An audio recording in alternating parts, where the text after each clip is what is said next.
객관식 11번 문제는 생물 다양성과 관련된 문제입니다. 먼저 생물 다양성이라고 하는 거는 크게는 세 가지로 구별을 해볼 수 있거든요. 일단 생물 다양성 안에는 첫 번째 유전적 다양성이 있고요. 유전적 다양성은 개체들이 가진 유전자의 차이가 있기 때문에 이제 다양한 형질이 나타나는 것을 얘기를 하고, 이 유전자가 다양할수록 당연히 유전적 다양성이 높겠죠.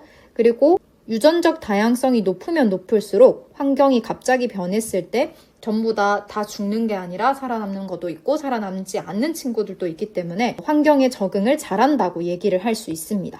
그래서 유전적 다양성과 환경 적응력은 관계가 있다라고 볼 수 있어요. 그 다음에 두 번째 생물 다양성을 나타낼 때는 종다양성을 얘기하는데, 말 그대로 생물종이 얼마나 다양한 정도를 얘기합니다. 근데 그 중에서 봐야 되는 게 종류가 많으면 많을수록 다양하다고도 얘기를 하지만 이 종류가 고르게 분포되어 있는지도 이 종다양성이 다양하다는 걸 나타내는 이제 기준이 되어질 겁니다. 세 번째로는 생태계 다양성이 있는데, 어떤 지역에서 사는 환경 같은 것들이 다양하게 되면 그거 안에 포함되어 있는 종류라든지 유전적 다양성 또한 같이 높다라고 얘기할 수 있을 겁니다. 밑에 그림으로서는 생물 다양성이 적은 생태계는 식물성 플랑크톤을 남극 크릴이 먹고요. 그리고 이 남극 크릴이 아델리 펭귄을 범고래가 먹는 이 먹고 먹히는 관계를 우리가 먹이 사슬이라고 얘기를 하는데, 생물 다양성이 작은 거는 먹이 사슬이 단순하다라고 우리는 얘기할 수 있어요.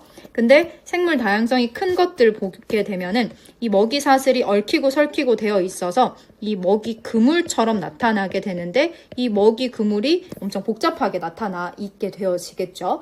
생물 다양성이 적은 애들은 만약에 이 아델리 펭귄이 사라졌다고 하면은 이 생태계가 잘 유지가 될 수 없을 건데, 생물 다양성이 큰 생태계 같은 경우는 아델리 펭귄이 사라졌다고 하더라도 다른 걸로 대체가 가능하기 때문에 얘네들은 생태계가 잘 유지가 된다라고 얘기할 수 있을 겁니다.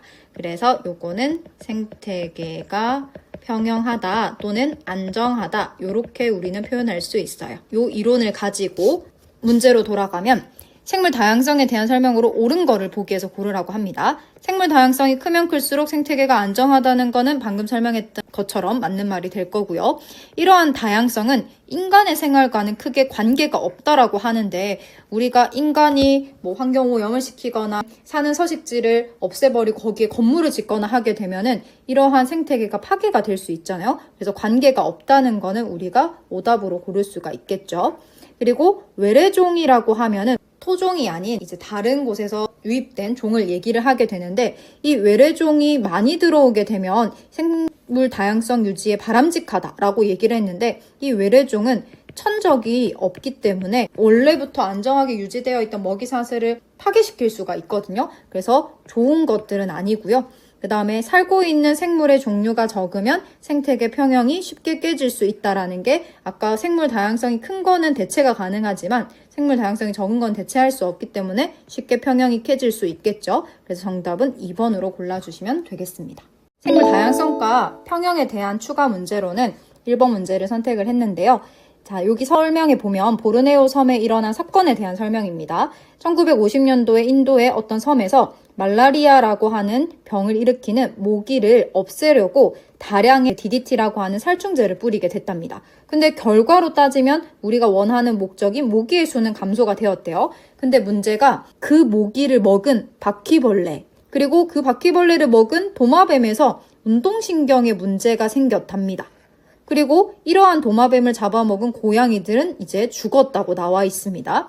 그리고 이 고양이가 죽게 되니까 이제 쥐들이 개체수가 빨리 늘어나겠죠? 왜냐하면 자기를 잡아먹는 포식자가 없으니까 쥐는 막 개체수를 늘렸을 겁니다.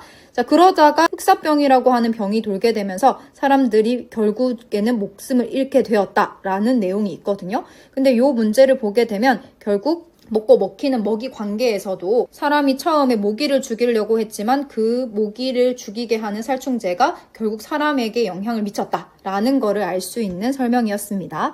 그래서 이에 대한 옳은 거를 모두 골라주라고 하면, 인간의 행동이, 여기서 처음에 살충제를 뿌린 게 인간의 행동이잖아요. 그게 생태계에 큰 영향을 미치지 않았다라고 얘기를 하는데, 도마뱀 또 문제가 생겼고요. 고양이들은 죽었고요. 그러면서 사람한테까지 이제 흑사병이 왔기 때문에 영향을 크게 미쳤죠. 그래서 기흑은 오답이 될 거고, 이러한 생태계는 여러 생물은 먹이 그물로 연결이 되어 있다 하면 맞는 표현이 되어지겠죠. 그리고 생태계에서 한 종의 개체수가 변화하면 다른 종의 개체수에 영향을 미쳤다는 게, 고양이가 죽었잖아요. 그러면 여기에 문제상에서는 고양이의 개체수가 감소를 하게 되니까 쥐의 개체수가 증가를 하게 됐죠. 그래서 영향을 미쳤다고 하는 거니까 맞는 말이 되어질 겁니다. 그래서 정답은 5번으로 골라주시면 되겠습니다.